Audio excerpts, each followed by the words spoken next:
Allahumma shalli ala sayyidina Muhammad wa asghiri zalimin biwalimin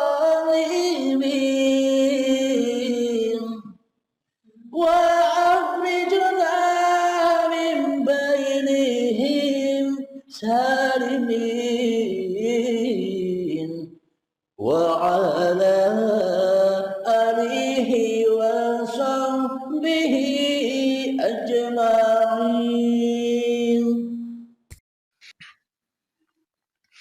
Bila Allahnya masih gaib, bila yang ada masih diri kita, berarti manusia yang bersahadat kepada hawa nafsunya sendiri. Bila masih manusianya yang bersahadat kepada hawa nafsunya sendiri, bila manusianya yang masih merasa yang paling wujud, bila manusianya yang masih merasa paling hidup, bila manusianya yang merasa paling ada, paling berkuasa atas diri manusianya, yaitulah orang-orang yang belum punya agama dan orang-orang yang belum punya Tuhan. Kenapa Tuhannya gaib? Kenapa Tuhannya tidak ada? Bila Tuhannya gaib dan Tuhannya tidak hadir, tidak nyata, tidak wujud, maka bagaimana mungkin kita bisa beramal soleh? Wong apa yang kita kerjakan tidak kita pasrahkan. Karena kita belum masuk di dalam kepasrahan kepada Tuhan. Karena kita belum masuk Islamnya Allah. Islam yang kita peluk selama ini masih Islam hawa nafsu. Islam-Islaman, bukan Islam sungguhan. Islam itu apa sih di sisi Allah? Inna dina indallahil Islam. Sesungguhnya agama di sisi Allah adalah bila dirimu datang dan memasrahkan dirimu kepada Tuhanmu, kepada kekuasaan Tuhanmu, kepada kehidupan Tuhanmu, kepada kewujudan Tuhanmu, kepada kekuasaan penjagaan Tuhanmu, yaitulah agama Allah yang mana terrealisasi di dalam inna lillahi wa inna ilaihi roji'un. Itulah agama Allah itu ketika manusianya sama-sama berangkat rombongan masuk ke dalam agama Allah. Manusia berbondong-bondong masuk ke dalam agama Allah, bukan manusia yang syariat ini. Yang dimaksud manusia berbondong-bondong masuk ke dalam agama Allah itu, mari kita lihat tsunami Aceh. Yang mana manusia banyak yang meninggal dunia, banyak yang wafat, dan di negara yang lainnya. Itulah yang dimaksud manusia berbondong-bondong masuk agama Allah. Manusia berbondong-bondong meninggalkan dirinya dan kembali kepada Allah. Manusia berbondong-bondong melepaskan hidup dan badannya seraya kembali kepada hanya milik Allah. Itulah orang-orang yang masuk agama Allah. Bila orangnya, manusianya masih merasa hidup, maka ia disiksa terus di dalam agama masing-masing dirinya. Maka dari itu yang dimaksud Islam itu kembalinya hati kita kepada Allah, kepada Tuhan. Maka ketika hati sudah kembali, hidup dan badan sudah dikembalikan, maka amal solehlah yang terjadi. Apa sih amal soleh itu? Amal soleh adalah amal yang suci, bersih dari dirimu, di hatimu. Jadi amal soleh itu ya pagelarane Gusti. Jadi amal soleh itu bukan pagelaran makhluk, tapi amal soleh itu pagelaran sang dalangnya.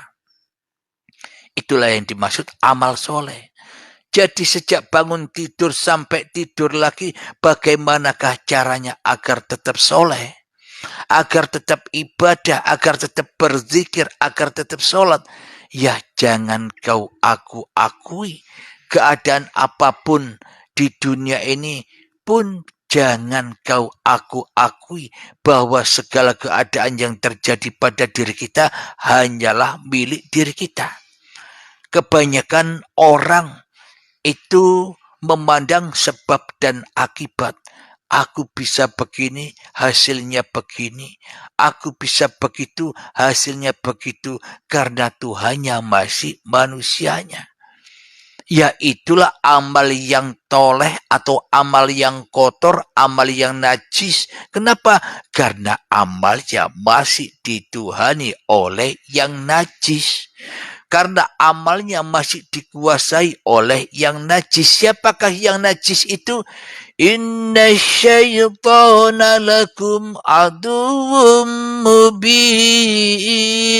Sesungguhnya setan itu adalah musuh yang nyata bagimu. Siapakah setan itu yang sebenar-benarnya? Coba cek masing-masing hati kita. Siapa yang wujud? Siapa yang hidup? Siapa yang berkuasa untuk melakukan segala hal-hal yang kita lakukan selama ini? Yang wujud, yang nyata, yang nampak, yang berkuasa kan diri kita daripada Allah selama ini, iya kan? Berarti ya inilah barangnya setan itu. Jadi setan itu tidak goib, Mas Bro, tapi setan itu nyata wujud zatnya. Ketika diriku Abdul Halim ngaku-ngaku ini hidupku, ini badanku, ini lakuku, ini kekuasaanku. Inilah yang dimaksud setan, iblis yang tidak mau sujud kepada Adam. Maknanya Abdul Halim tidak mau bila diberitahu Lim Halim kowe itu loh rawujud. Lim Halim kowe itu loh Adam, Rauno, tidak ada. Tidak mau ini Abdul Halim ngeyel wae. Gak iso. Aku sing ono, aku sing wujud, aku yang ada, aku yang hidup. Allah mah goib saja. Lewat. Inilah yang dimaksud Abdul Halim telah menjadi Tuhan sehingga rohnya gentayangan tidak bisa pulang ke hadirat Tuhannya. Bila rohnya gentayangan, bila rohnya tersesat Abdul Halim ini, sholat apapun itu bentuknya, 1000 tahun pun sholat, ya tak akan pernah dikatakan sholat yang amal soleh. Kenapa? Karena semua sholatnya dikuasai. Karena semua sholatnya diperuntukkan untuk kepentingan, untuk pemuas hawa nafsunya sendiri-sendiri, untuk pemuas hatiku.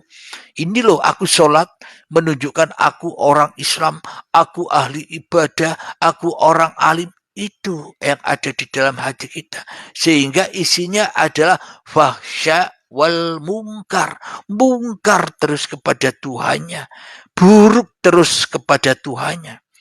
Padahal sholat itu adalah inna sholata tanha anil fahsya'i wal mungkar.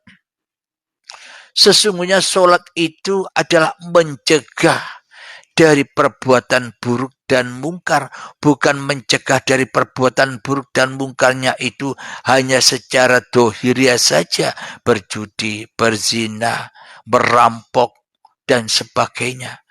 Bukan itu yang dimaksud fahsya wal mungkar. Selama masih ada manusianya di dalam hatinya, selama manusianya masih merasa wujud di dalam hatinya, selama manusia masih merasa hidup di dalam hatinya, ya itulah fahsya wal mungkar. Ya itulah siksa azab kubri. Ditanyai terus oleh mungkar dan nakir. ya ingkar terus kepada Tuhannya. Itulah yang dimaksud wasyak wal mukar, selalu berbuat buruk. Sampai kapan? Sampai syakaratul maut tiba. Sampai kapan? Sampai manusia tidak lagi berkuasa, tidak lagi mampu ngaku-ngaku bahwa hidup ini adalah hidupku.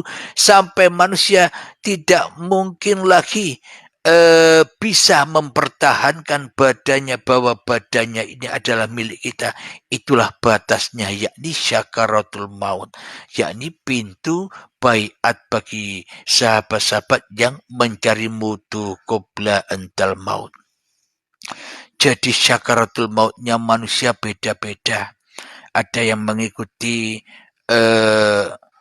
bimbingan baiat, ya syakaratul mautnya di awal, maknanya siap-siap memegang tongkat husnul khotimahnya, yakni menyerahkan dirinya dahulu sebelum dipaksa untuk menyerahkannya.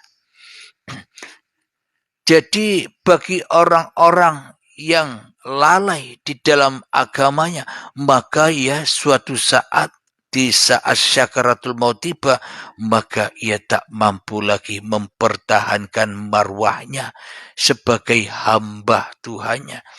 Karena itulah ku anfusakum wa ahlikum naru, jagalah dirimu, selamatkanlah dirimu, maka seluruh manusia akan selamat darimu, selamat dari fahsya wal mungkarmu. Alhamdulillahirabbil alamin. Jadi maknanya untuk bisa terrealisasinya sholat, untuk terrealisasinya zakat, puasa, haji yang ada di dalam rukun Islam itu, ya harus suci bersih dulu syahadatmu. Bagaimanakah cara mensucikan syahadat kita? Jangan merasa bersahadat. Itulah sucinya bersahadat. Jadi bila manusianya masih merasa bisa yang bersahadat, sesungguhnya manusianya belum syahadat. Karena manusianya yang masih merasa bisa bersahadat masih jadi Tuhan. Otomatis segala amalnya linnas, pulangnya kepada manungsani dewe. Solat-solat dewe, digadu-gadu dewe. Zakat-zakat sendiri, dimakan-makan sendiri. Puasa-puasa sendiri, diaku-akui sendiri. Aku yang mampu puasa. Haji dan umroh diaku-akui, aku yang mampu ibadah haji dan umroh karena kekayaanku.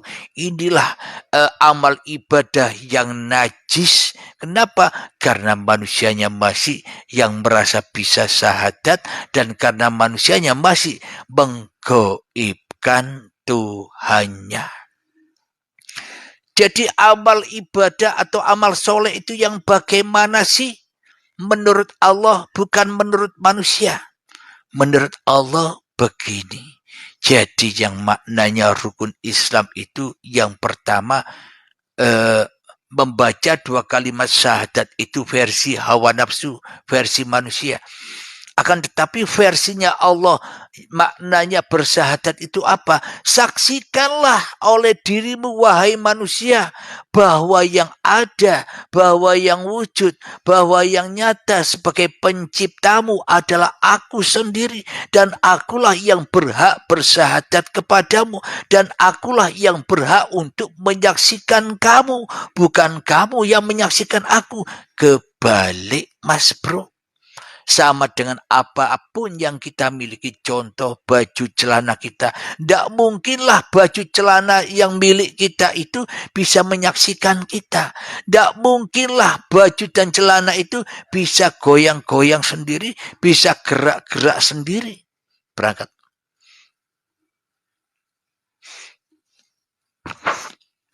Ya, assalam. Jadi baju dan celana itu bisa bergerak sendiri, bisa goyang sendiri bila dipakai oleh pemilik baju.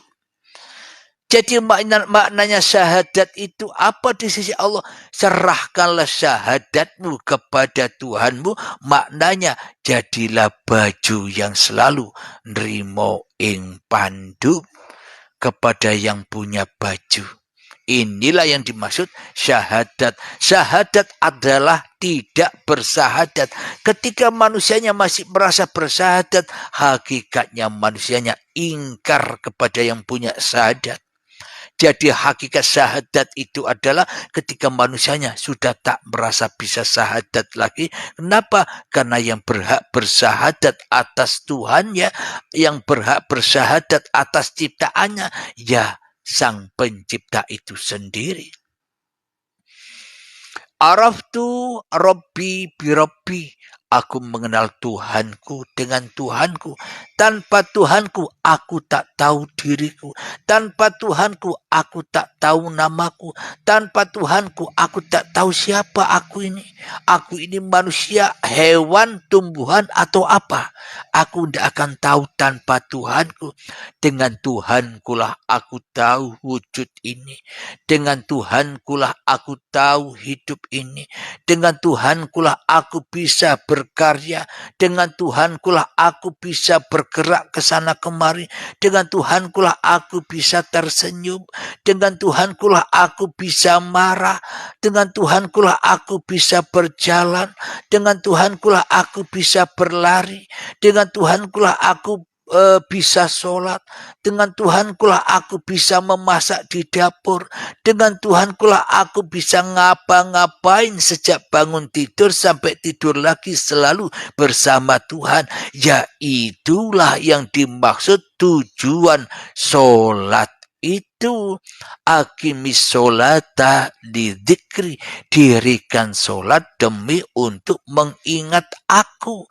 Maknanya jejekno, tegakkan bahwa hidup inilah Allah. Inilah yang dimaksud tujuan sholat itu. Bukan sholatnya yang dituju, tapi tujuan sholatnya itu apa? Kembali. Inna lillahi wa inna ilaihi roji'un. Kan sudah dilambangkan. Sholat itu bukan untuk gagah-gagahan. Sholat itu bukan untuk formalitas agama saja. Sholat itu bukan untuk gaya-gayaan. Sholat itu hanya untuk belajar mati. Agungkan, besarkan Tuhanmu. Allahu Akbar. Setelah Allah engkau besarkan, setelah Allah engkau agungkan, silahkan matikan dirimu. Nah, kalau sudah mati, sudah tenang, selalu diperjalankan Tuhan. Ini maknanya tujuan sholat itu. Bukan malah hati kita keluyuran keluar dari sholat. Hati kita menghadap dunia dan urusan-urusannya. Inilah sholat yang sebenar-benar sholat bila manusianya sudah kembali kepada syahadatullah. Hanya Allah lah yang berkuasa bagi manusianya. Alhamdulillahirabbil alamin. Semoga saya khususnya dan semoga kita semua senantiasa selalu di dalam limpahan rahmat dan hidayah Allah Subhanahu wa taala. Amin ya rabbal alamin. Sebelum kita akhiri, marilah kita gemahkan salawat dalimin daf'ul bala. Allahumma salli ala sayyidina Muhammad wa asghiri zalimin bi zalimin wa akhrijna min bainihim salimin wa ala alihi wa sahbihi ajma'in. Bismillahirrahmanirrahim. Allahumma ya qadiyal hajat, اللهم يا مجيب الدعوات، اللهم يا رافع الدرجات، اللهم يا محل المشكلات، اللهم يا شافي الأمراض، اللهم يا كافي المهمات، اللهم يا دافع البليات. ربنا آتنا في الدنيا حسنة وفي الآخرة حسنة وقنا عذاب النار. وصلى الله على سيدنا محمد وعلى آله وصحبه وسلم والحمد لله رب العالمين. Akhir kalam. Assalamualaikum warahmatullahi wabarakatuh. اللهم صل على سيدنا محمد وأسغي للظالمين بظالمين وأخرجنا من بينهم